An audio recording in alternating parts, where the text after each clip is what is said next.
এটা ধুবুৰীবাসীৰ ভাবে আমাৰ এই জেলাখনৰ বাবে এটা আনন্দৰ দিন এই কাৰণে যে আমাৰ এই নতুন কোৰ্ট বিল্ডিং এটা মডাৰ্ন এমিনিটিজ ইয়াত আছে অধিবক্তাসকলৰ বহাৰ ঠাই আছে আৰু আমি 145 বছৰ মানে অতিক্ৰম কৰাৰ পিছত আজি এই নতুন বিল্ডিঙৰ যি উদ্বোধন কৰিলে চিফ জাষ্টিছ মহোদয়লৈ আমাৰ আন্তৰিক শুভেচ্ছা থাকিল অন্যান্য যিসকল ব্যক্তি মিডিয়া পাৰ্চন আজি উপস্থিত আছিল সকলৰ কাৰণে এটা আনন্দৰ দিন এই কাৰণে আৰু ঐতিহাসিক হিষ্টৰিকেল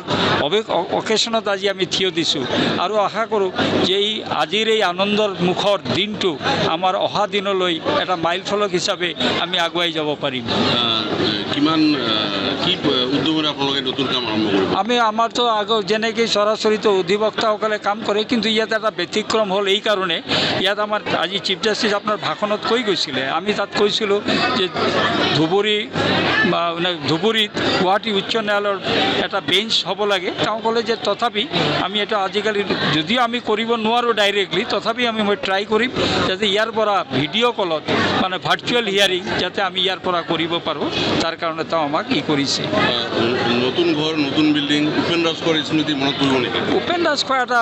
কালান্তৰত গুচি গৈছে পাহৰণিৰ গৰ্ভত গুচি গৈছে তাক লৈ ভাৰতবৰ্ষত এনেকুৱা বহু মানে ইনফেমাছ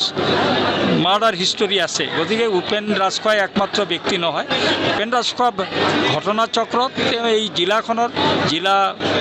ন্যায়িক আৰু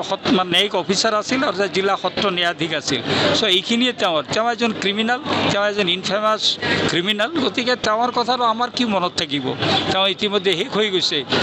পাহৰণিৰ গৰ্ভত তেওঁ লুকাই গৈছে গতিকে এই কথাৰ আমাৰ নতুনকৈ আজি এই প্ৰজন্মই ইমান এটা ভাল বিল্ডিং পালে G+5